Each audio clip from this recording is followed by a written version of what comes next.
It's okay. Off your mind. It's okay. She off your mind. Chai! Now wow, people wey suppose talk truth to power don't off mic. And if we talk, now 500,000 they go summer us, call them hate speech. But fear not, my ego don't come. Ingo torchlight every corner, nooks and cranny of all these bad people where they spoil our country.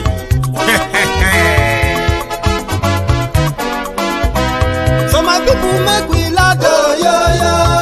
My ego don't come, yo. My people make we shout, yo. My ego don't come, yo. My ego don't come, man of the masses, yo. My ego don't come, yo. Politico, this one not the off in mind. Can in the touch like every corner.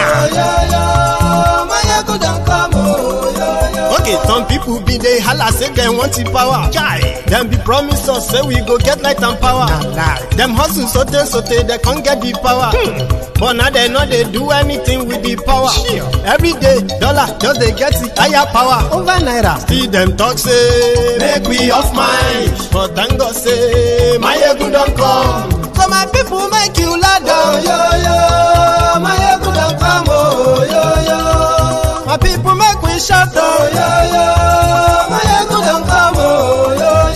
My ego don't come, man of the masses, yo. My ego don't come, yo. My ego die the politico, yo. My ego don't come, yo. This one not they off in mind, yo. My ego don't come, yo. Person where they do evil, no one make person talk. Them say that my yekun, that man too they talk. He too they talk. Say my yekun diary, he they hot like pepper. But every day then they take money in bulk. Woman picking, they the street they hawk.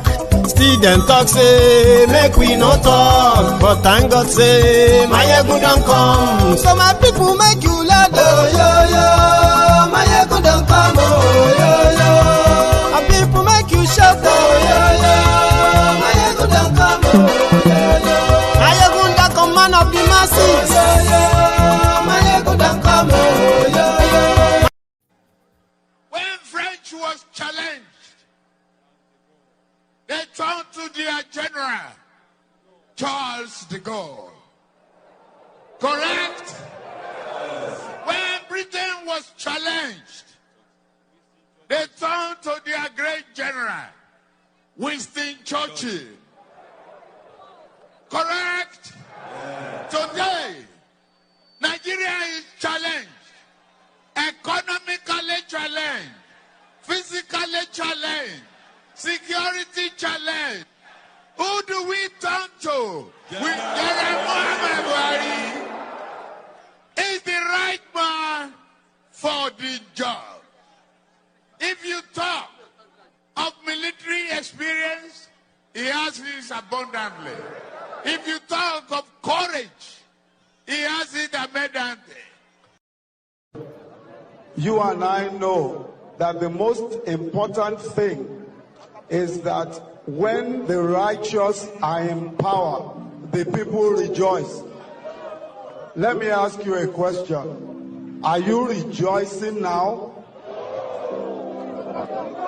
Under this government, are you rejoicing? Very good.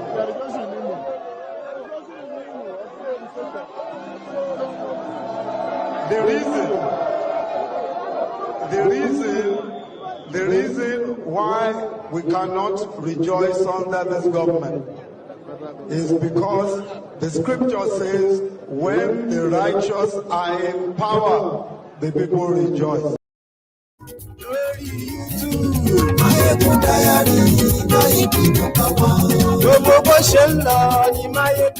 Good evening to you, good morning to you, good afternoon to you, from wherever you are watching from. This is Mayegun Live.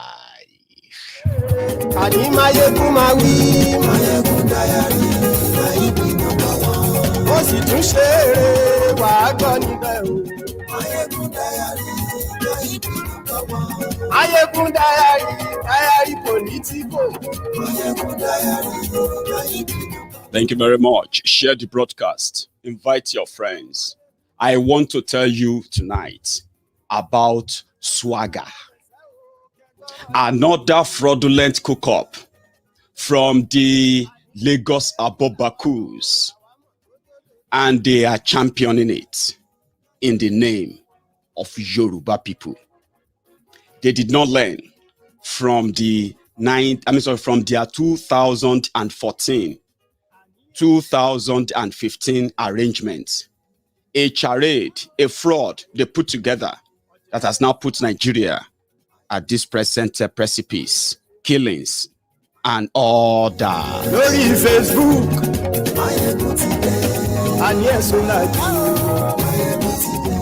lórí YouTube, and yes,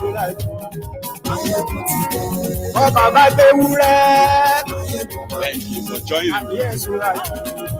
Another sad part of the broadcast tonight is going to be the attack on the veteran actor, the Biafran actor Chiwetalu Agu, that favorite comedian of ours. When we were growing up, I grew up watching this guy, as well as Mr. Ibu, Osofia, and so many of these guys who made our childhood. Today, he is a victim of a fraudulent, arrangement called Nigeria. While he was harassed today, and then, brutalized for wearing the Biafran flag, ladies and gentlemen, Gumi, the national coordinator, the national negotiator for the bandits and terrorists in Nigeria, Sheikh Osama bin Gumi, continues to enjoy the privilege that in Nigeria, yes, it may look out there like one country. It is not. It is many countries in one, and one rule for all. One rules for some, other rule for others. Let's talk about that tonight. Share this broadcast.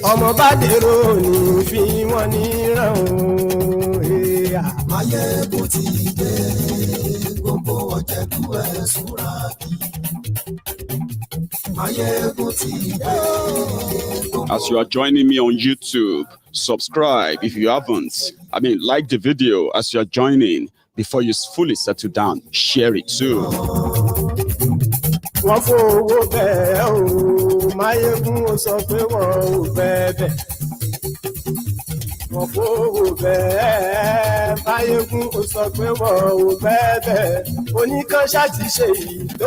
work with you to build a Nigeria that is not corrupt. I bring you a message of hope.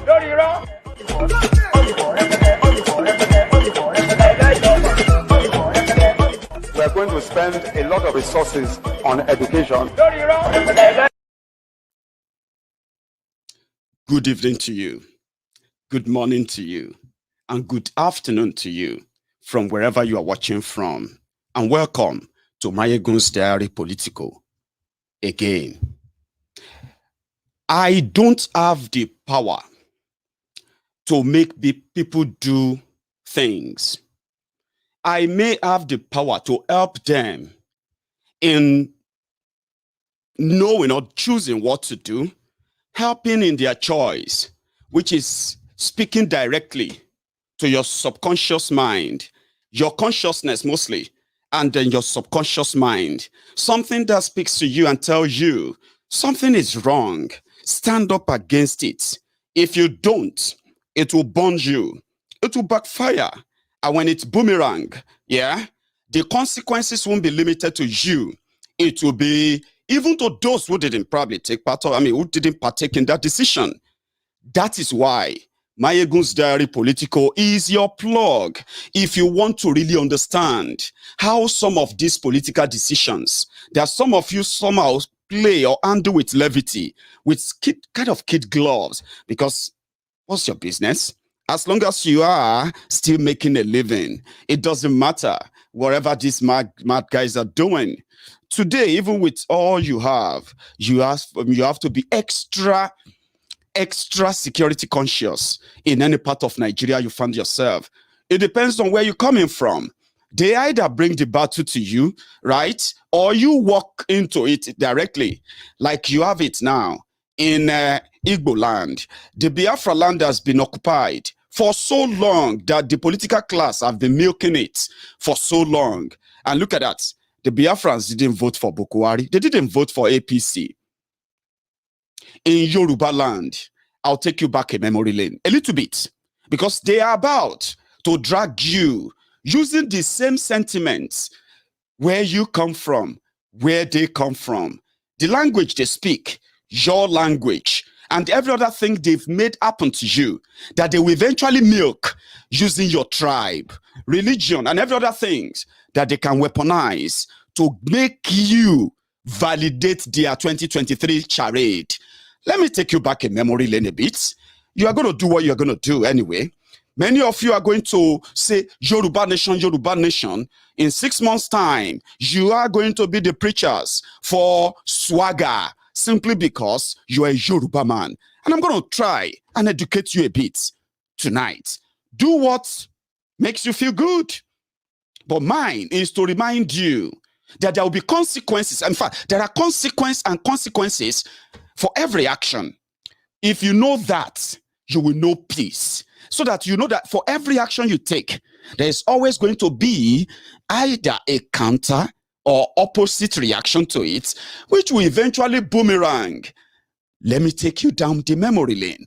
2014 seems to be like ages away. It is not long.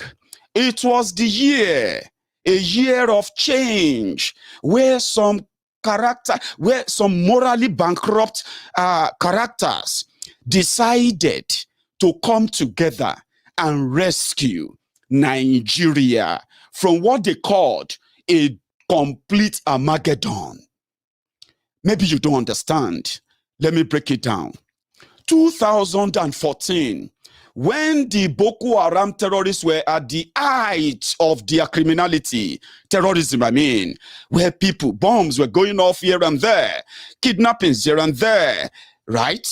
Some unscrupulous elements, old-haggard criminals, they decided to come together from the north down to the west, to the east, down to Niger, to every part of Nigeria, preaching a message: let us rescue Nigeria from an incompetent buffoon. They were talking about Goodluck Ebere Jolantan. According to them, yes, Nigeria was bad. It shouldn't be this bad. It is that bad because an incompetent intellectual buffoon was in charge. A minority president from the Niger Delta, the golden goose that lays the golden egg, that buys the golden jet, that those that said Nigeria couldn't move forward as long as that golden goose is in charge and not them. Therefore, you will either kill this golden goose and break all the golden eggs if you don't give us Nigeria. Unscrupulous elements, they have names. They do have names. 2014, in PDP, they said they felt robbed. Northern Nigerian political class, they felt robbed because when power returned to them in 2007, Yaradua didn't finish that power. He only spent about 3 years. Most of them spent on hospital bed, right? So Goodluck Jonathan completed that, and they told him, please don't run. Please don't run. He refused 2010, Nasreddin, Sheikh Gumi's father, and the rest, and their financiers from Algeria, from Saudi Arabia, and all over the world, they completed the activation of terrorism in Nigeria. 2010, when they told Goodluck Jonathan, please don't go for another term, don't contest again, let that power return to us. We cannot live by and let you control everything. It was all about power, my dear brothers and sisters. The genesis. By 2010, a year before the election of 2011, Boko Haram was activated fully in Nigeria. Many of you didn't know how that started until now. That you have an idea that those behind the recruitment cell for Boko Haram in northern Nigeria, they were in fact the celebrated cleric who led the violent type of Islamic fanaticism in northern Nigeria, duly protected by the same system, because those who lead the group are already controlling the government. They are already everywhere. Military, police, DSS, name it. They are everywhere except the presidency. The killing started to stop Goodluck Jonathan from contesting in 2011. I'm taking you back the memory lane now. So in 2011, Goodluck Jonathan reached out to Thiefnubu because he saw the gang up from northern Nigeria. Those who could be bought were bought, but he needed that base to make it all. And the same Thiefnubu had the chance. That was what gave Thiefnubu the first impression that, wow, this issue of presidency is not really as mysterious as everybody wanted to make, as they made it look. Look at this Jonathan. Is this not the Jonathan, president of Nigeria? It was when he met him. He met an ordinary man who was pretty much not into their games as of then, and he milked it.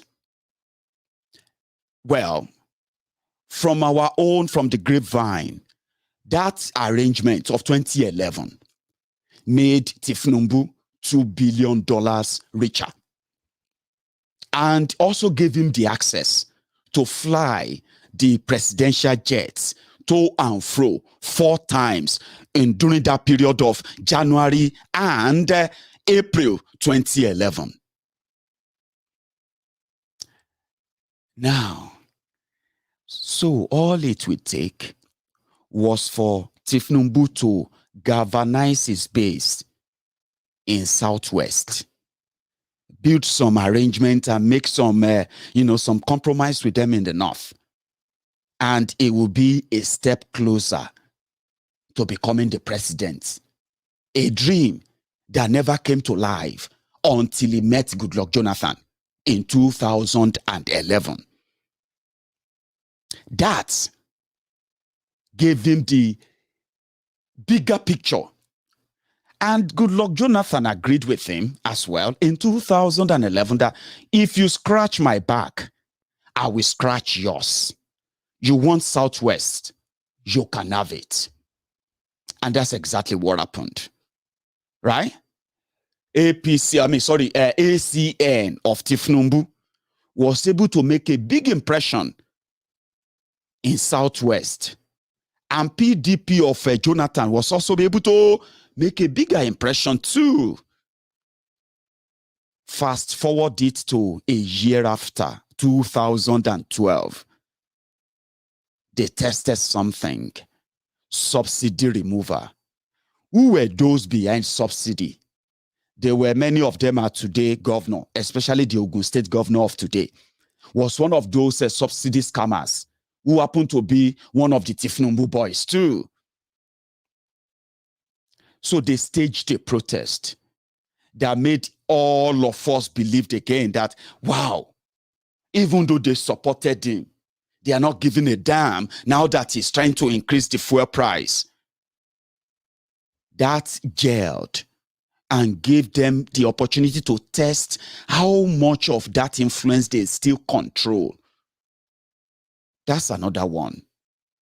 Then fast forward it to 2014, where the amalgamation of the orcs, the amalgamation of the vultures, different criminals from all over Nigeria, they came together to come and rescue Nigeria from Goodluck Jonathan, including Boko Haram financiers, Boko Haram terrorist sponsors, those who are still going to bring in Fulani terrorists to come and start killing and kidnapping us, and those who have looted Nigeria for 16 years of PDP. They all somehow agreed that they needed to rescue Nigeria. For a very strange reason, strange bedfellows became patriots to rescue Nigeria. Let me give you their names. Buhari, that is being financed by the Izala movement, who believe that Muslims should never allow any other religious leader, any other person from another religion to lead them. They call them 00. 00 means there is zero acceptance of Christianity, there's zero acceptance of anything except their own type of Islam. 00. So Buhari, who is being led, who is leading a political group called CPC, that couldn't become president because of their fanaticism and what they stand for, which is now become the policy of APC today, but I'm coming to that. They couldn't make, so they were there.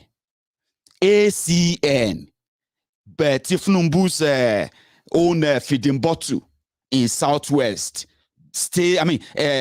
stronghold in Lagos, with the war chest, with the financial chest that Lagos controls, his own feeding bottle, ACN. Then those who felt like the son of a fisherman from Otuoke in Bayelsa cannot be teaching them about political games simply because he accidentally became the most powerful man or black man on earth as the president of the most powerful black nation, supposed powerful black nation on earth, Nigeria. So they couldn't stomach it. But what they didn't tell you then was that religion was also involved. According to them, the power bloc from northern Nigeria, they were watching back then when Jonathan was in power. You see this today that you are seeing everybody dressing like Fulani in Abuja. When Jonathan was in power in Abuja, you will be seeing everybody say, they are dressing in this Niger Delta attire. Yoruba, Hausa, Igbo, everybody. People were dressing like that occasionally, like regularly. I won't even say occasionally, just to blend in with what Nigeria was then. So those who are now controlling NNPC, that some of you are now complaining that they are speaking Hausa, speaking Fufude in NNPC. They are now controlling the custom. They are controlling the immigration and all of that, right? Those who couldn't stomach you wearing those hats and Niger Delta, what have you,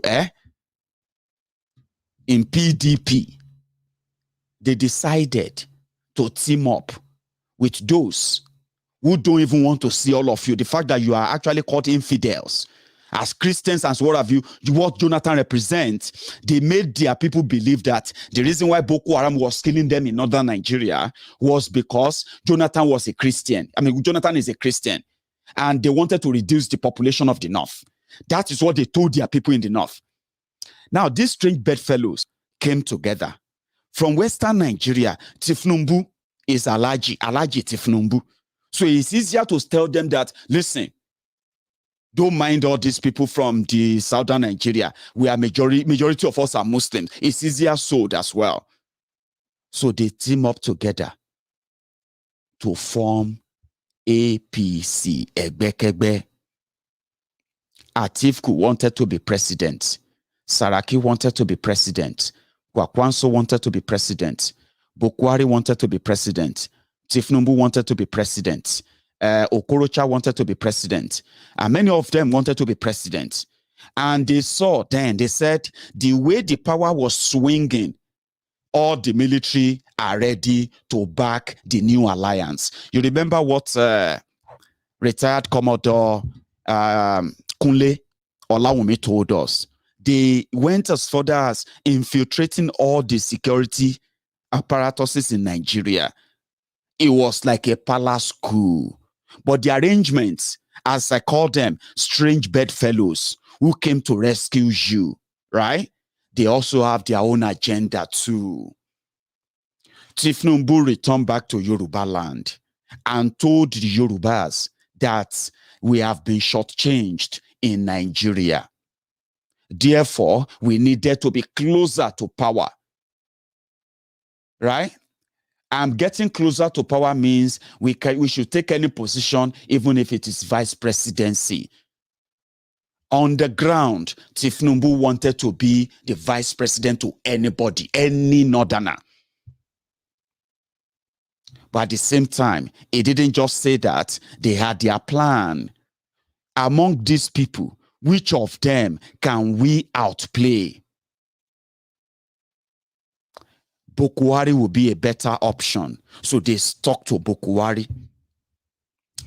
In PDP, Obasanjo and gang continued to mount pressure because Obasanjo wanted Sule Lamido to use Sule Lamido to that was the former Jigawa governor, to replace Jonathan in 2015 so as to placate the North and keep Nigeria as fragile as it is, keep it somehow united. Thiefnubu believed that Buhari is divisive. Obasanjo and gang believe that Buhari is divisive. Even El Rufaya of Kaduna believes that Buhari is Islamic fundamentalist and is divisive. Many of them agree. So they all have it at the back of their mind that Buhari must be stopped. So when they drag him into that arrangement and he's stopped, right, they can use this number, okay, with their already cooked up numbers and others, right, and unseat Goodluck Jonathan. But Buhari had his own agenda too. They thought it was stupid. Buhari decided that if Thiefnubu become his own vice president, there's going to be a problem.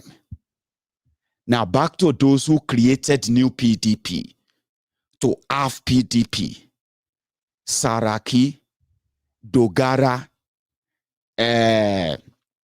Atifku, Kwakwanso, and the rest of them I can't really remember right away. They decided to also go and make a deal because according to them, they could use the influence, their influence and their presence in PDP to shortchange all other people coming into that arrangement, right? And give the ticket to Atifku because he's the only one who had the financial war chest to what? To face PDP, according to them.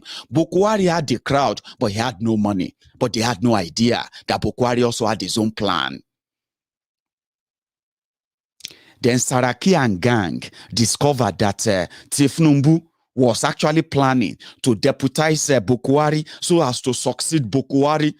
They launched a campaign against Thiefnubu and Lagos. Muslim tickets cannot fly. That was their campaign, but they didn't tell you the whole story.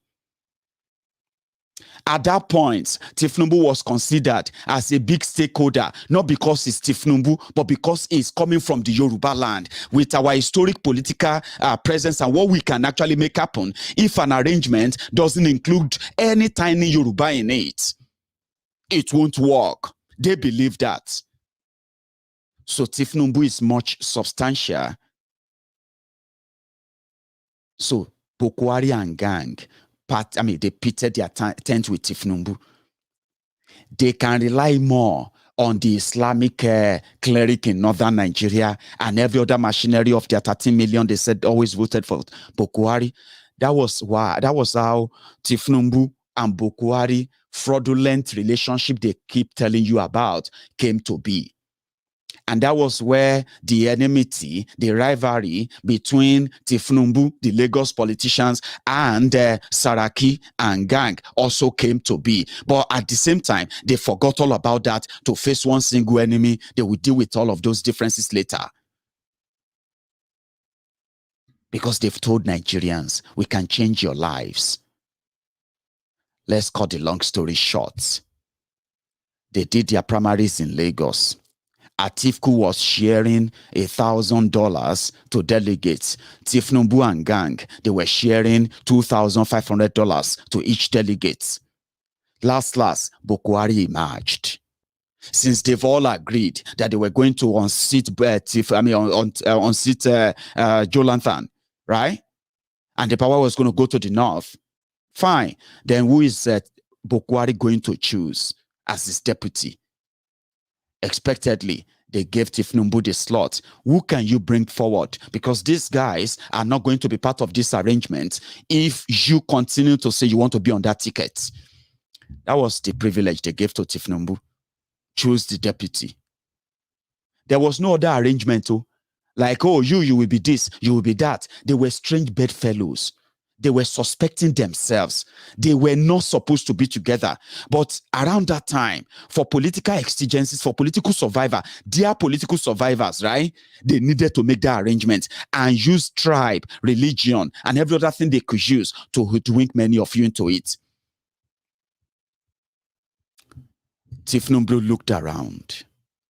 People were expecting him. They were expecting that he was going to choose Isaleko Barack Obama. Fashola. No, he didn't. He decided to nominate Yemi, his former handbag carrier, his former Attorney General and Commissioner of Justice in Lagos, his former crime partner, the person that helped him to legalize all the crime Thiefnubu committed, financial crime he committed against Lagos State in the last 22 years. The person that helped him to legalize that everywhere you go to, you will fight, see, to untangle Thiefnubu's corruption, to untangle Thiefnubu's hand in what they have stolen from Lagos State. Lagos State people and the Lagos State government, not under them, will likely fight for years to get them back. Years, I mean. And the person who made that possible was no other person than fake Pastor Ruga, the Ikene Shatabandu, Yemi Oshibade. That's how Yemi became the vice presidential candidate. And they pushed him on. And the first time Yemi met Buhari, Yemi was not equal to that thing at all. Yemi called Buhari father. He said Buhari was like father to him. So it's going to help him to change Nigeria. And indeed, they changed Nigeria. That arrangement gave them, in 2015, gave them 53% of the vote of the Yoruba people they could rig out. And then other Yorubas gave about 47, 46% to Jonathan. So when people tell you that Yorubas supported APC, Egbekegbe, or Thiefnubu control Yoruba land, this is where the origin of that propaganda started from. Because according to them, that automatically made Thiefnubu a godfather. Somebody who made the dream of a 3 times rejected Buhari to become the president of Nigeria. So that propaganda now spread across Yoruba land, spread across Nigeria, spread across Africa. They made him a godfather. But guess what? He is not any godfather. He is just a pawn that they needed to use as a leverage. Yorubas did not vote for APC, Egbekegbe. If you put the numbers down, Yoruba people, we are a population of over 60 million people. Those who are eligible to vote among us, you can put them at least under, a little bit around 30 million. Let's use half of our population as those who are 18 and above. 30 million. The total votes from the entire Southwest for PDP and APC in 2015, including those falsified figures from Lagos State, falsified figures from all over Southwest to rig themselves in, and all of that, right? Put everything together is under 3 million. How can you say that with their falsified figure, 3 million people represent 60 million people? And when you break the 3 million down, then you will give 1.8 million to Buhari. You will give 1.2 million to Atiku, which means even among that 3 million that participated in the charm election, 48% of them still rejected Buhari. How can you then say confidently, repeatedly, that Yorubas voted for Buhari and brought this upon Nigeria? That propaganda that made you think Thiefnubu has so much influence on the Yoruba people, if we are allowed, that propaganda, if we are allowed to actually make our choice, of course, it will never be for Nigeria. If you believe in that propaganda, as many of you do believe, and continue to say it every now and then, Yoruba has voted, Yoruba has brought APC, Yoruba has brought Buhari. Can you compare now that if 2 million people is said to have done that, can you now say those 2 million people represent 60 million people that would normally reject them again and again? If you believe in that propaganda, can you now tell me face to face and say those who voted for PDP, for example, in Igbo land, did not vote for Nigeria? Or let me say, those who have been voting for PDP, voting for different party, which is to keep Igbo people in Nigeria, would you say those people represent the Igbo people if you put it in number? In 2015, the Biafrans, the Igbo people, the total vote that came from Igbo land in that election was put at somewhere around 1.8, 1.5 million. Now, from that 1.5 million, right, over 70% of that vote went into PDP, went for PDP. And under 30% went for Buhari. Now, if you put 1.5 million people, the population of Igbo people is put at over 50 million. Now, if you put 1.5 million and divide it into 2, in fact, add it, keep it together, keep everything together, and say 1.5 million, would you say that 1.5 million that voted and continue to participate in Nigeria election, would you say those people, they love Nigeria or represent, they love Nigeria or represent the Igbo people who love Nigeria more than those who love Biafra? Let me rephrase. Would you say that those who have been voting for either PDP or their APC, Egbekegbe, in Igbo land, put all of their numbers together, would you say those people represent the Igbo people who want to stay in Nigeria compared to the Igbo people who don't want to be part of Nigeria? Would you put 1.5 million as representing the interest of Igbo people who want to stay in Nigeria and say Igbo people want to stay in Nigeria, Biafrans want to stay in Nigeria? Would you agree with that? If you put 1.5 million beside 50 million, would you easily agree with that? Of course you won't agree with that. You know why? Because you know that 1.5 million cannot represent 50 million in a free and fair representation of choice.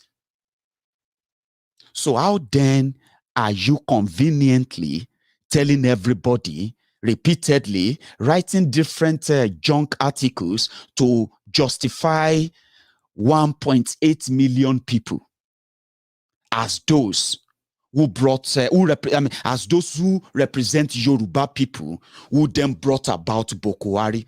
The point I'm making is this: the same propaganda that made you believe that Yorubas supported them, Yorubas are always in bed with them, the same propaganda is about to play out, because those who made the arrangements, those who miscalculated, because their plan was this: Buhari is old, Thiefnubu and gang can manipulate him, they can influence things, make themselves richer and powerful.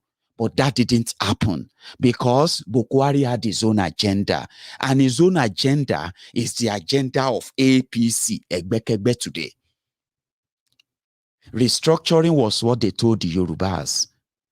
They said Nigeria will review the constitution and create state police.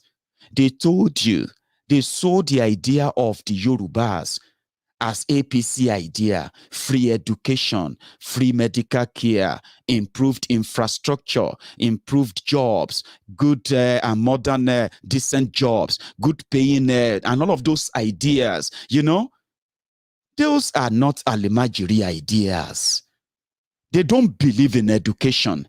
They don't believe in development. They don't believe in all of these things you are talking about. They believe more in Sharia, and you will need to be subjected under the Sharia before you can understand them. But they sold a lie to us, and they are about to do it again. And guess what they called it? SWAGA. In 2015, they called it change. In 2019, they called it next devil.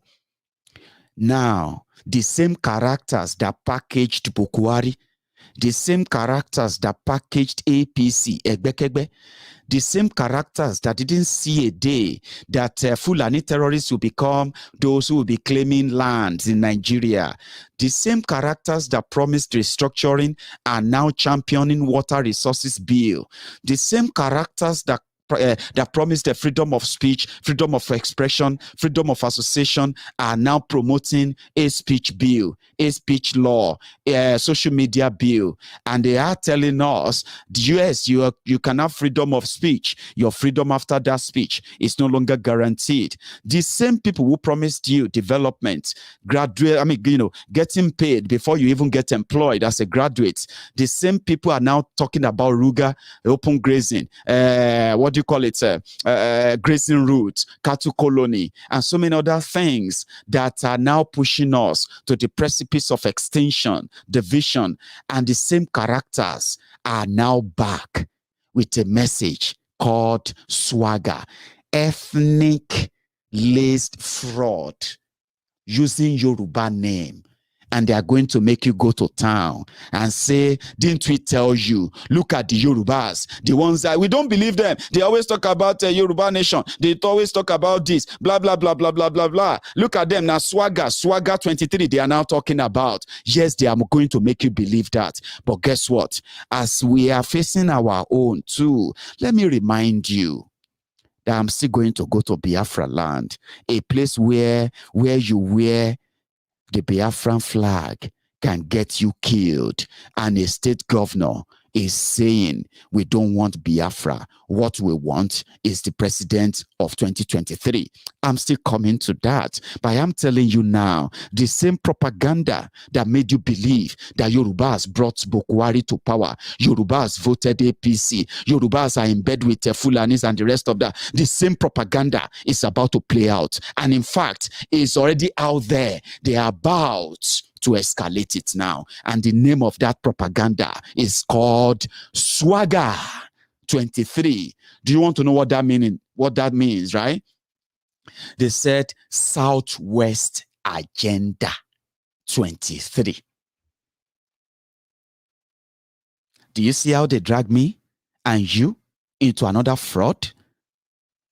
all for one person that misfired 6 years ago when it came to many of you on your television, every corner, telling you that the only way to save Yoruba people from poverty, from all this insecurity and every other thing that is happening in Nigeria, the only way to protect Yoruba people from being affected by all this terrorism happening in northern Nigeria was to go with the terrorists, Boko Haram gang. And today, our people are now refugees in Benin Republic after they ran away. Those who survived ran away into Benin Republic, running away from Fulani terrorists that are killing them. The same characters are about to drag me and you. Because I am a Yoruba man, or more Odudua, the Lagos Abobakus, and they have the money. They have lots and lots of this money. And I'm going to tell you how far they have gone, just so you know that they are already dragging us into it. SWAGA 23. Let me share something with you, in case if you don't know. Sonweku officially launched that today in Lagos. However, I think this is where it was. Where is that again? I think I had a clip earlier. I think it's this.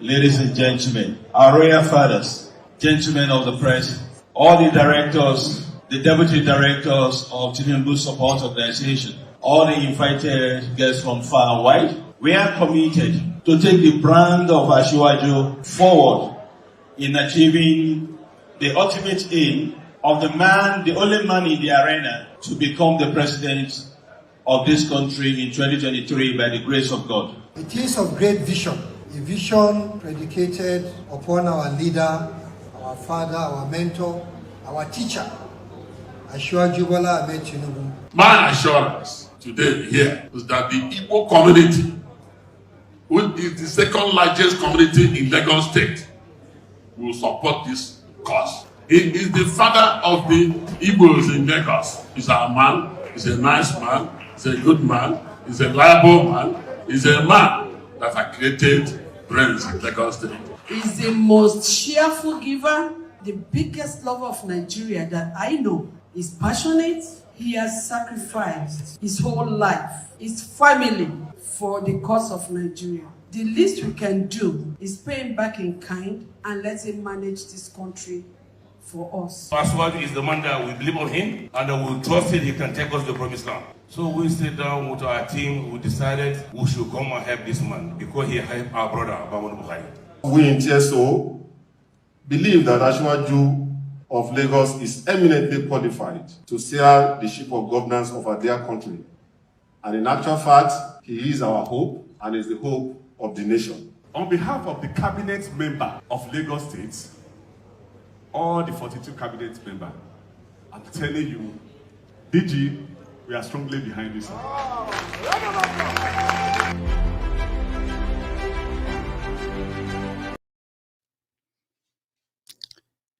Yes, Igbos were represented there too. I have told you, these guys, they don't have religion. They don't have tribe. They don't have culture. They don't have moral. They don't have anything. All they have together is the interest. What is in it for me? What is in it for them? And like you heard that video, the presidency again will be a compensation. It helped our brother. Guys, go shop. Lagos has a lot of money. I'm talking about loads and loads of money to waste, as they have always been doing, right? However, here is another part. Now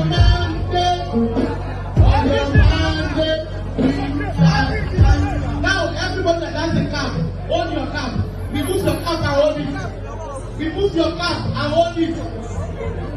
I want everybody to start waving that cap. Waving the cap. Waving the cap. Start waving the cap.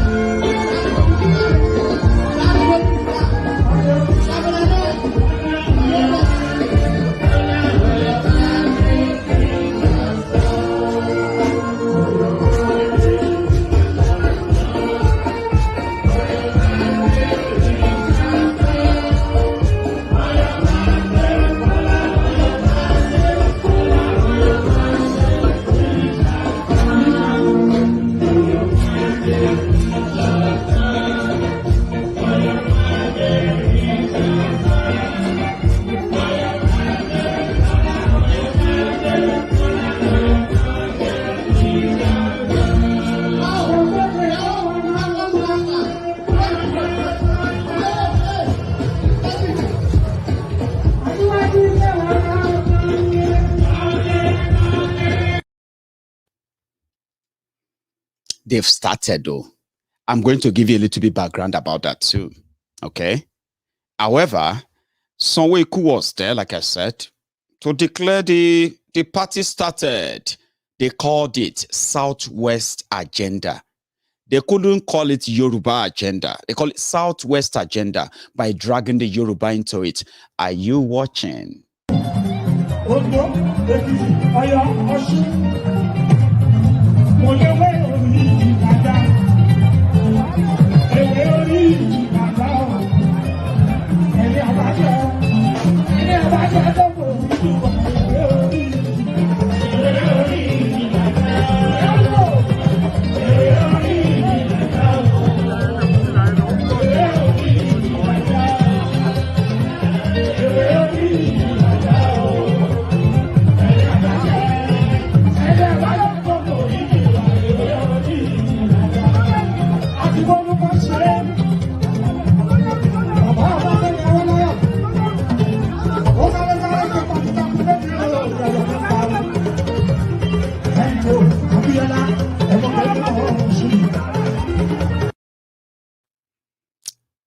That's the campaign. And for those who didn't understand Yoruba, what K1 was singing there is that they have plucked the forgiveness leave. And they are now holding the forgiveness leave and asking Yorubas in Ondo, Oyo, Oshun, Ogun, Ekiti, and Lagos, all the Yorubas, to forgive them and let them come and make a difference. Thiefnubu is still in London because there is no single hospital in Lagos State that can actually take care of him. Okay? He's recovering in London for the past 2 months. Okay? And he said this medical experience is the toughest is hard in ages, that the therapy he's been going through alone is killing him. And they have turned London to museum. So for, what do you call it? So they are now asking the Yorubas, according to K1, Ewe Oriji, Laja, we have plucked the forgiveness leave. Please, that's some sort of what did they call them again? So it's like giving, it's like it's sort of an idiom. You know what I mean now? Like, you know what? If you hold this leaf, what is the name of this leaf? It's called forgiveness leaf. We know we misfired. We know we miscalculated. We destroyed Yoruba land. We destroyed the lives of the young people. We couldn't help it. We made a mistake. Forgive us. Let Thiefnubu come back. And they can now start building hospitals for you. They can now start building schools. They can now start building roads. They can now start protecting you. They can possibly try and restructure. And all those blah, blah, blah, blah, blah, blah, blah. But guess what? What they are actually promising you is no other thing than what Buhari became. This. Nigeria president now photo. Everybody go snap photo with that. Say our president they snap photo with the Bishop of Archbishop of Canterbury. Hey, snap photo with the Rogers. Hey, snap photo with this one. Now president now photo on a vote. Your president is now a picture. Photo. Not be juju be that. Not be when our fathers die for each other and we they care for them, keep them for house, they pour libation. You lose friend and prayer and say, Buhari boy, you lose.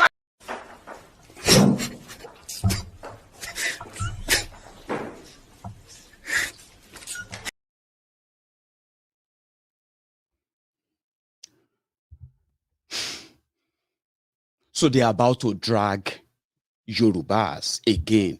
So I don't have any control over what you're going to do with your lives and decisions you're going to make. All right? But I'm just going to remind you that whatever they are going to tell you, because I know this, many of you watching me right now, yeah, you are going to be faced with a lot of their propaganda. Many of them will be so convincing that you will want to abandon your belief and understanding and the researches you have been following, right, on the Yoruba nation. And the reason why, even if they are not going to your airports break Nigeria up, can they just give one thing they promise, that restructuring they promised? They can't give it. But in the next couple of weeks, months, and as you move to their 2023 charade, they are going to bring you back. Remember, they've already weaponized poverty in Nigeria. It is worse now. No joke, right? That means more people are falling into an undescribable level of poverty. And many others are threatened with the same as the days goes by and weeks.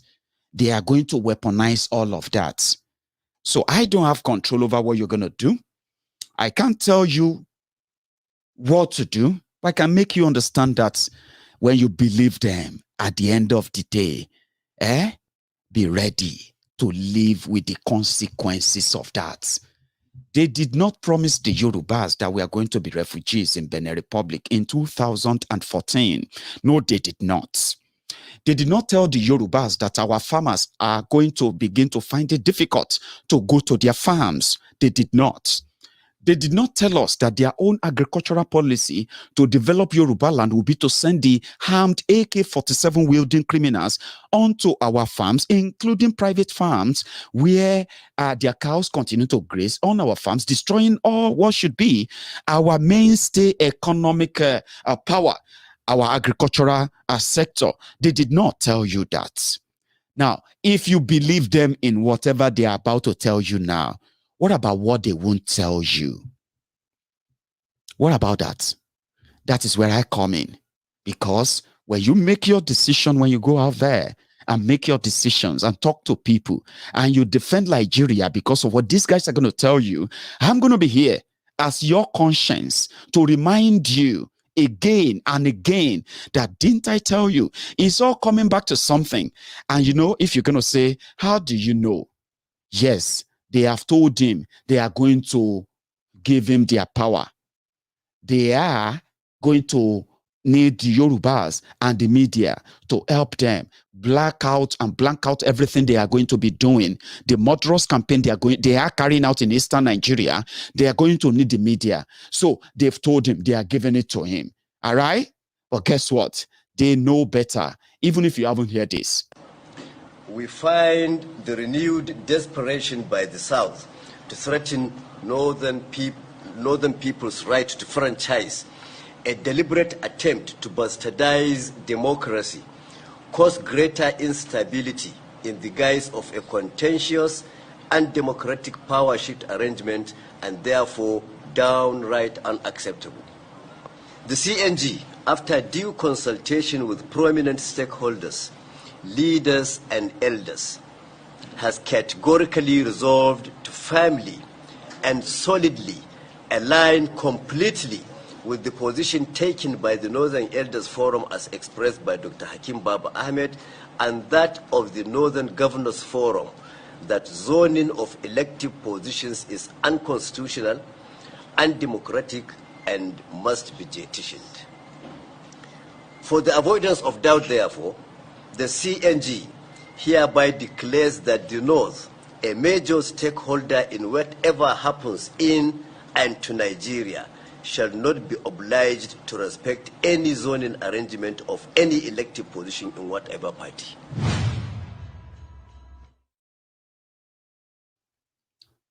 Very clear? Yes. Right?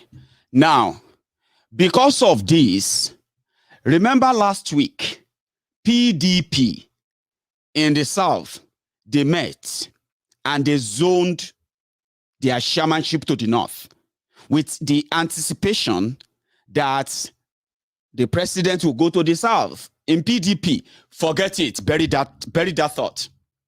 It's not going to happen. Okay? Because today, PDP agreed that zoning is dead. It is now open. So to the Thiefnubu gang, the signal is out there. You can see the sign. But again, like the fly destined to die, it will always want to follow the grave. It will always want to follow the corpse into the grave. That is what mine is to remind you and tell you that you see all these things you are ignoring, they are there. So that when it finally comes to be, instead of us to join you, to pity you, me and my friends, or my Egun's Diary Political, right?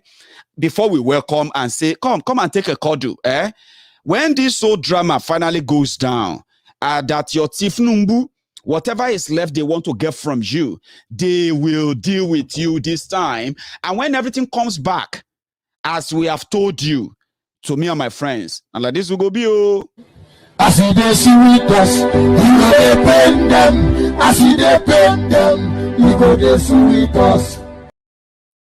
Do you get that? Because Buhari went to Eastern Nigeria, despite all of the arrangement, all the paparazzi and the rest, IPOB took shine off him. It was in Owerri, in Imo State, to go and commission a gather, to go and commission a gutter drainage. And they called it tunnel, built by Oples Uzodinjo of Imo State. Upon all of that, Buhari, bent in continue with his murderous campaign in Eastern Nigeria, left a message and he said, I will reconsider your invitation next time. How many of you remember that? Because the agenda for Eastern Nigeria is to finish the setup and continue the killings and make sure the rest of the world will never know about it. I don't know if the Oples Odinjo clan are watching me. Do you remember what Buhari told you? When I accepted the invitation by the Imo state governor who wants to justify the investment the government has done to the people of Imo State, I thought I was going to see the bridges, the roads, and a few renovations. So he saw nothing. And he said, before I come next time, I reconsider your visit. However, they left something. Right now in Eastern Nigeria, the militarization of Eastern Nigeria, hunting for the innocent people, asking Nigeria to give them referendum so as to decide if they still want to be part of Nigeria or not. Happened to a veteran actor, Chiwetalu Agu. You know him. Last week, is somebody who is a Biafran, pro-Biafran, true and true. He doesn't hide it. He, as an actor, he's committed no crime. They said they have proscribed IPOB. IPOB is the short for indigenous people of Biafra. How can you say you proscribe indigenous people of Biafra? That's like saying you proscribe Igbo people, including the Igbos that are living in denial, not knowing that IPOB, the Hausa Fulani, this Buhari gang, they understand what IPOB means. But some of you think when they say IPOB, it's just going after Nnamdi Kanu. No. Even if you pretend that it doesn't concern you, it doesn't affect you, you are not a member of IPOB, it is going to affect you. And what they want you to believe is that blame it on Nnamdi Kanu. So when you blame it, somebody was like saying, how much did IPOB pay you to be doing all of this? And I'm like, okay, how much did the people of Zamfara, how much did the people of Southern Kaduna, how much did the people of Borono, how much did the people of all these children being kidnapped every day that makes all these stories I've continually shared and update you with? How much did the NSAS protester paid Mayegu to take a position to let you know that your government is the killer? How much do you think they must have paid me? The dead people killed by the terrorists in Nigeria, how much do you think they paid me to tell their stories? the philosophy there is that when they came for the socialist, you said, no, I'm a communist. You did not stand up. They came for the communist. They came for that. He said, I'm just using these phrases now, just because people have ideologies, right? Oh, I'm not a communist. I'm just, I'm a Christian. So they came for the Christians. So, no, I'm not a Christian, I'm a Muslim. They came for the Muslims. So, no, I'm not a Muslim, I'm a Jew. They came for the Jew. They said, no, I'm not Jew. I'm actually white. They came for white. And you say, no, I'm black. They came for white. You say, I'm red. You see, everyone has something that they will come for, because everything they see as a threat to their domination and supremacy is considered that as enmity. So when they went for the Shiites, you said you are not Shiites. Right? They went for the people of Benue. You said, I'm not from Benue. They went for the Borono people. You said, no, I'm not from Borono. Oh, they went for the Biafrans. Well, some of you said you are not Biafrans. They came for the Yorubas. Some are saying, I'm not Yorubas. Just like that, it will get to your turn. And when it is your time, there will be nobody. When you look around, there will be no Yoruba, there will be no Igbo, there will be no Fulani, there will be nobody to say, oh, I'm standing, to actually speak for you. That is why when they do it to the Biafrans, you speak up. Not because you are a Biafran, but because whatever they do to the Biafrans today, they are going to do to the Oduduwans tomorrow. When they finish with the Oduduwans, they are going to look around and see any other tribe that tries to challenge them, tries to stop them.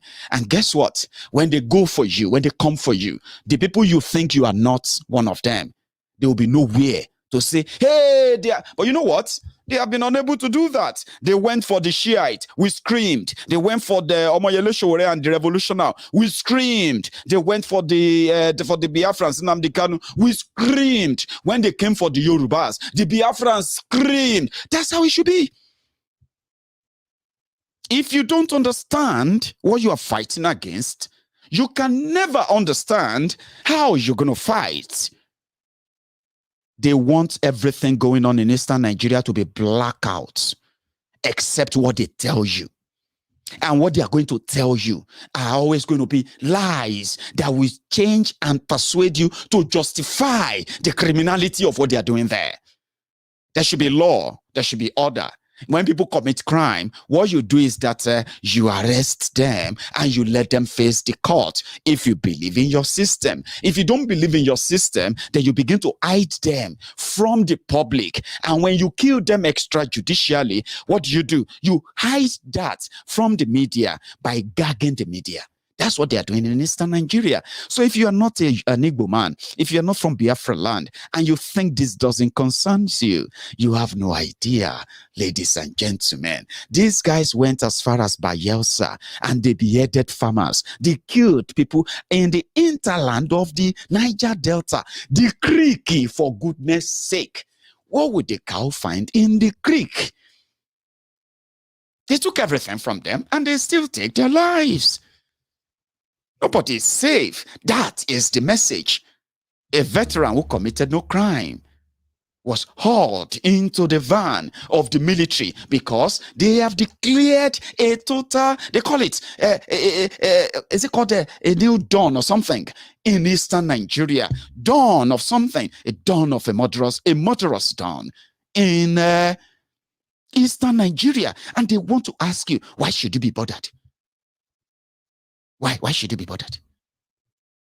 They sent in unknown gunmen, they called them unknown gunmen, they harmed them, and they gave them the mode of operation, and then they put it on the IPOB. When they say IPOB, they put it on all of you as indigenous people of Biafra. Then the license to kill. And they did this. Initially, we thought it was probably acting, but it wasn't. This happened, ladies and gentlemen, to a veteran actor today at Upper Iweka in Onitsha, Anambra State, ladies and gentlemen, for wearing a cloth that looks exactly like Biafran flag, the Biafrans, the IPOB, the people of Igbo land are considered proscribed. Why Gumi walks about? Please, viewers' discretion is advised. If you are the type who don't really like, you know, some sort of things like this. But, ladies and gentlemen,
Mamba, dia ni muka.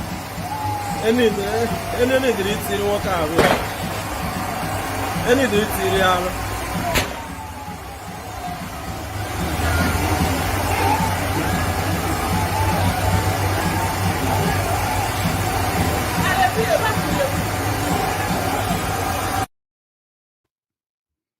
That's what happened. Sorry about the quality of that video. There was not enough time to fix that, you know, wobbly parts. They dragged him like a common criminal. And after some hours, yeah, they decided, I'm going to go onto my Facebook and share with you what the Nigerian military released as a statement after doing that to him. Just there, right? A moment. Now, it has gotten to that, okay? That's the state Nigeria is right now. People who are aiding and abetting terrorism, those who are speaking for them and asking Nigeria to give them amnesty and release them, and that they have rights, okay? Gumi told us that bandits have rights, and therefore we should treat them with respect. They must not be called criminals. And because of the history of terrorism in Nigeria, it is not hard, right, to know why they are taking that position. But here is what I found shared by the Nigeria military. Let's see if I can share my screen, just for the sake of those of you watching, because I'm going to read it out for the record, okay? Bear with me. Now, he's been arrested. And according to them, is being arrested simply because he is seen to have identified with the IPOB. And therefore, in fact, let me read it out. That will be the part before I even say anything. This is Nigeria. So the Nigerian army, they shared this photo. I don't know if you can see that on your screen. That is him after they assaulted him. And they shot in the air because the military are currently in eastern Nigeria, picking up anyone they can pick, killing those they can kill. And every day we're going to be saddled with such news. And from amateur videos, people who are going to capture those on camera for us, right? But guess what? Every news that you'll be hearing then is going to be involved people who are innocent people who are targeted and killed by the Nigerian military. And I do hope that the people of, good people of a conscience are keeping record of all this crime. The reason why everything is what it is in Nigeria today is because of the escalated injustice, impunity that has now become the law of the state. It's become the policy of the state, of the government of Nigeria. And what do you do in the face of that? Yeah, other than just to keep record and keep the names of the characters who are actually funding this in government, using the power of their offices, I would say. Now, this is what they have released after they did that to that actor, okay? Let's see if I can get, So, said, troops arrest Chiwetalu Agu while soliciting support for proscribed IPOB. Troops of the Nigerian army have arrested one Chiwetalu Agu, okay, while inciting members of the public and soliciting for support for the proscribed indigenous people of Biafra, IPOB, dressed in a very well-known attire of the proscribed group. Chiwetalu Agu was picked up for questioning while inciting members of the public to join the proscribed group. Though he attempted putting up some resistance when troops made efforts to take him into custody, he was not assaulted or subjected to brutalization. That video proved otherwise. While the Nigerian army recognizes the inalienable rights of the citizenry to freedom of movement and expression as enshrined in the Constitution of the Federal Republic of Nigeria, it is apparently a violation for any individual or group to incite the public to cause mayhem or breakdown of law and order. Nigerian army, with such exercising such freedom, it must be done within the confines of the law, bearing in mind the imperative for peace and national security. Nigerian army is a terrorist organization, okay? Just for the record, all right? Nigerian army is a terrorist organization funded with Nigerian taxpayers. And Nigerian army are very good at killing the innocent people just to send a message that law doesn't really give them power of. Biafra, there has been a court judgment in far back 2016 that actually said that Biafran agitation is legal, and anyone being arrested for it, whether they are committing crime, arresting you for supporting Biafra. But Nigeria is a jungle that they have made it to be, right? People are so ignorant that even if they know this right, they know those who are supposed to protect them with those rights and laws, and they don't give a damn about them, okay? Biafran struggle is ruled by a court that it is legal. It is completely legal.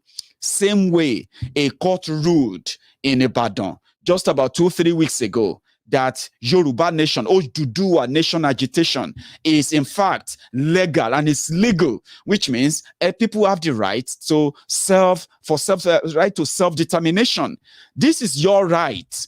But the Nigerian military, the illiterate, murderous military of Nigeria, that is now controlled by the Fulani jihadists and Taliban apologists in power, believe otherwise. They are talking about law that you don't even read. They are talking about their own 1999 constitution that you don't even respect. Let me continue.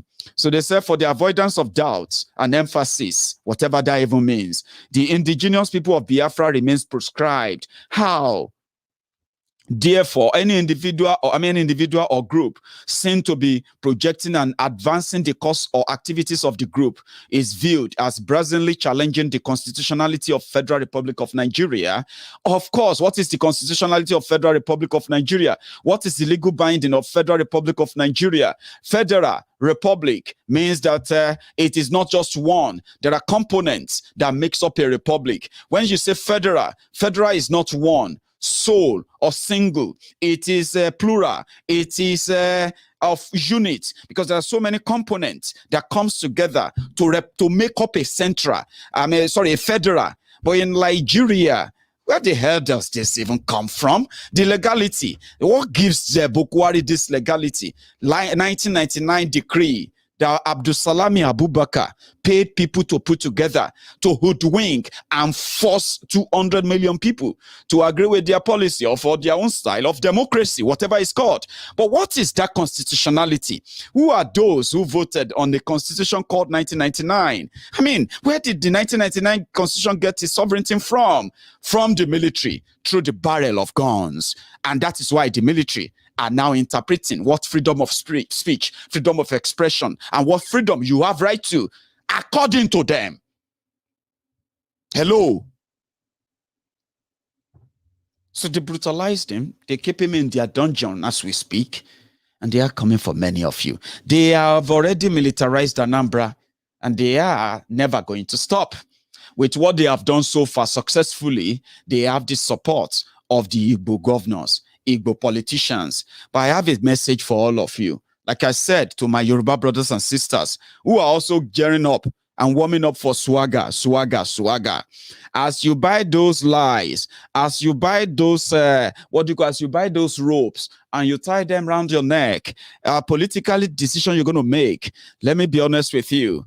The Igbo politicians, you are raising a monster that you will never be able to undo. The Biafran struggle was meant to be peaceful.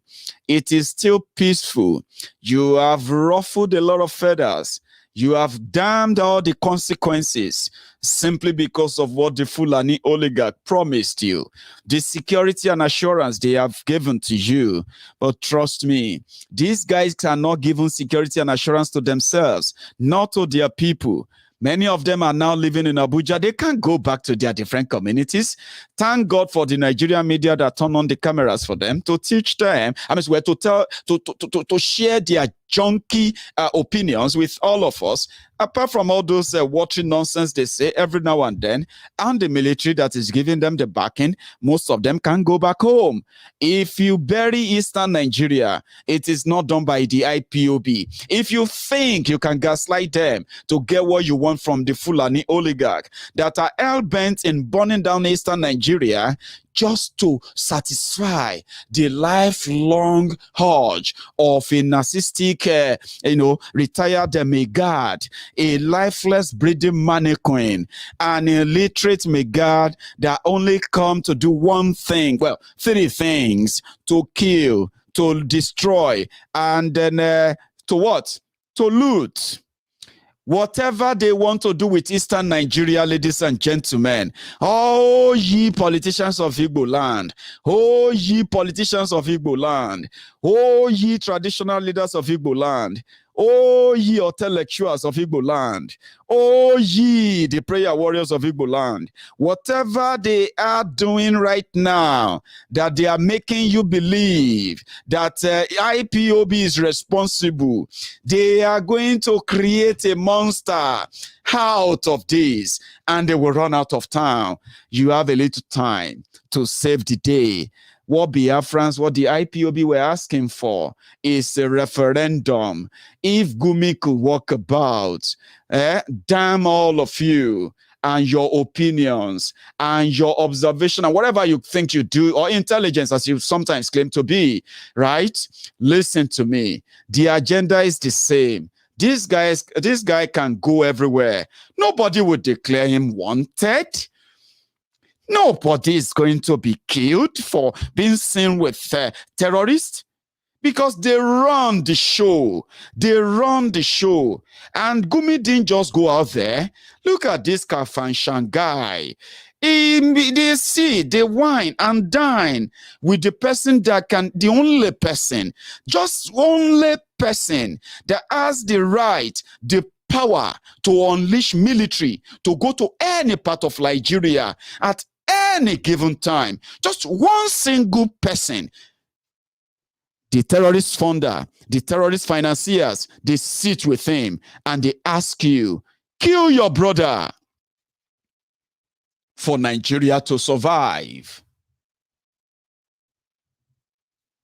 Gumi, go out there and deliver our messages to the terrorists. If they come out, we will give them money and rehabilitate them. I mean, this is the picture of Nigeria, a governor, a jihadi, a soldier, they can meet to discuss on how they want to make Nigeria peaceful, even though there will be no peace. And they tell you,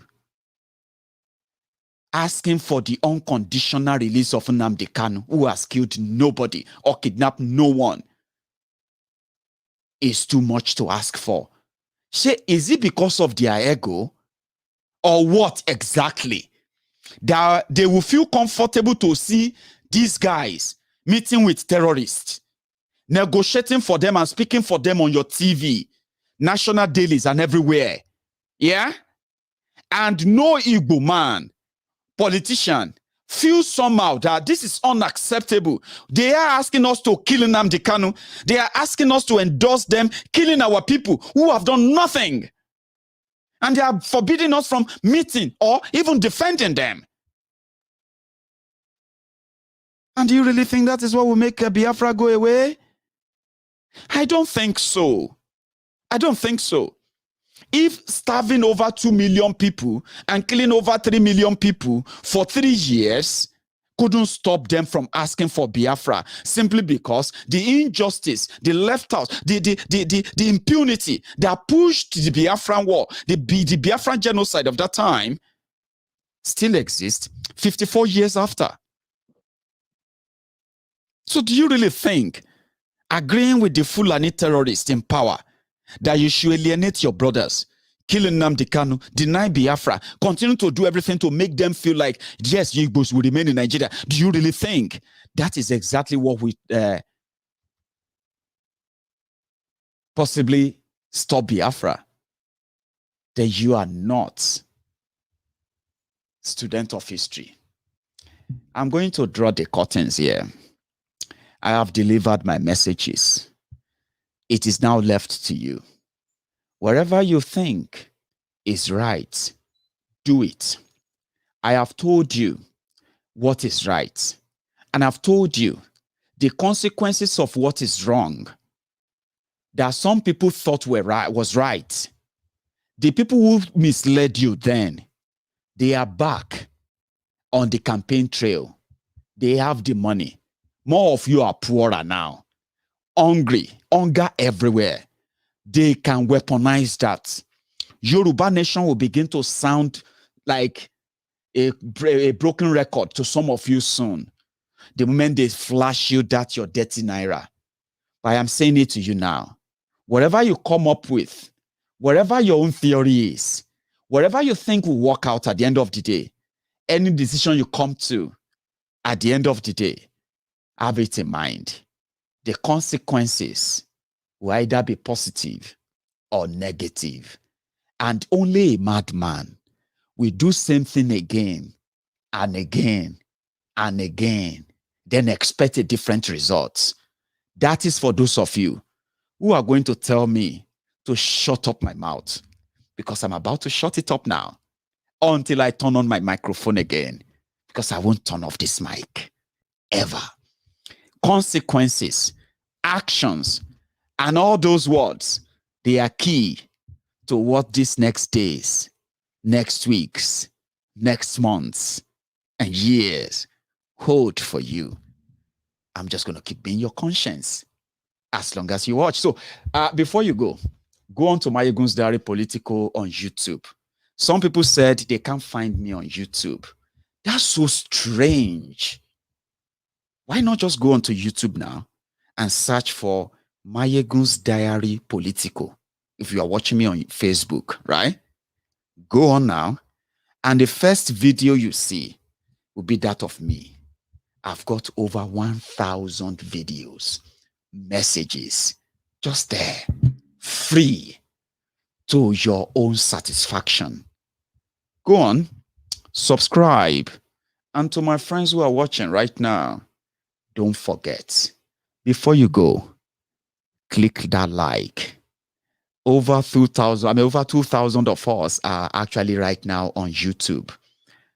Almost 1,000, I think over 1,000 as well on Facebook. Go on now. Make it count. I'm going to see you some other time. Until then, stay safe. And remember, every action has its own consequence and consequences, including political decisions. For those who want us to watch our brothers killed, simply because they don't speak the same language like us, or simply because they are asking for something that you should be asking for, a better life.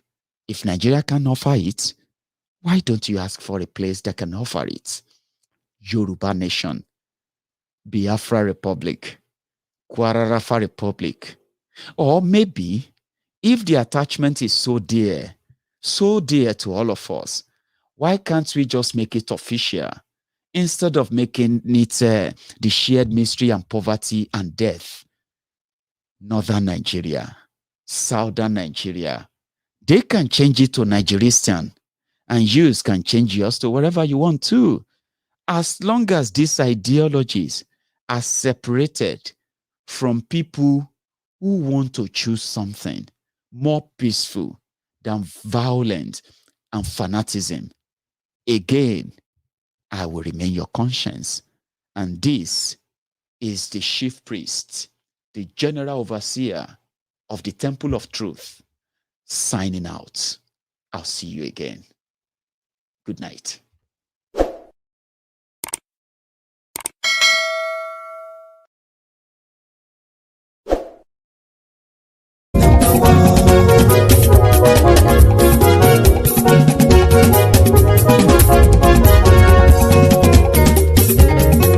Àní ẹ̀sùnra kì í. Máyégún ti dé. Máyégún ti dé. Ọ̀jẹ̀lú ẹ̀sùnra kì í. Máyégún ti dé. Àní ẹ̀sùnra kì í. Máyégún ti dé. Lórí Facebook. Máyégún ti dé. Àní ẹ̀sùnra kì í. Máyégún ti dé.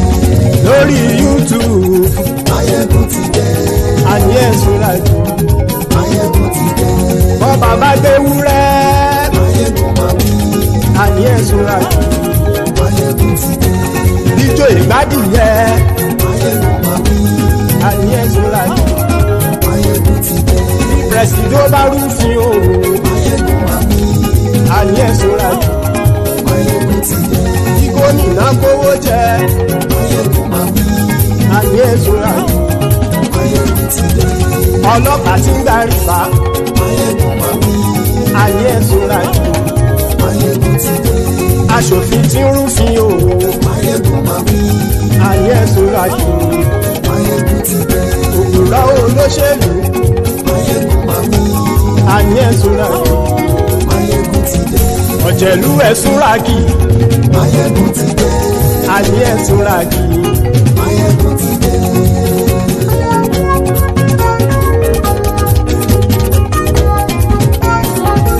Máyégún ti dé. Gbogbo ọ̀jẹ̀lú ẹ̀sùn ra kì í. Máyégún ti dé. Gbogbo ọ̀jẹ̀lú ẹ̀sùn ra kì í. Ṣùgbọ́n ní bá ti ṣe èyí tó yẹ kí wọ́n ṣe, ọmọ bá dèrò ní fi wọ́n níran o. Máyégún ti dé. Gbogbo ọ̀jẹ̀lú ẹ̀sùn ra kì í. Máyégún ti dé. Gbogbo ọ̀jẹ̀lú ẹ̀sùn ra kì í. Ṣùgbọ́n ní bá ti ṣe èyí tó yẹ kí wọ́n ṣe, ọmọ bá dèrò ní fi wọ́n níran. Wọ́n fowó bẹ́ẹ̀ o. Máyégún ó sọ pé wọ́n ò bẹ́ẹ̀. Wọ́n fowó bẹ́ẹ̀. Máyégún ó sọ pé wọ́n ò bẹ́ẹ̀. Oníkan ṣáàtì ṣe èyí tó yẹ kí wọ́n ṣe fáwọn ará ìlú tó gbé wọn débẹ̀ o. Máyégún ti dé. Gbogbo ọ̀jẹ̀lú ẹ̀sùn ra kì í. Máyégún ti dé. Gbogbo ọ̀jẹ̀lú ẹ̀sùn ra kì í. Ṣùgbọ́n ní bá ti ṣe yìí tó yẹ kí wọ́n ṣe, ọmọ bá dẹ́rọ̀ ò ní fi wọ́n níran. Kì máa yí ṣe eré, ọ̀rọ̀ yìí kì í ṣe ẹ̀fẹ̀.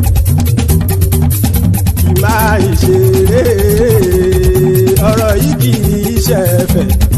ẹni bá ti lè lẹ́bọ̀ lẹ́rù o ọmọ bá dèrò kàṣàyè tú wọn síta.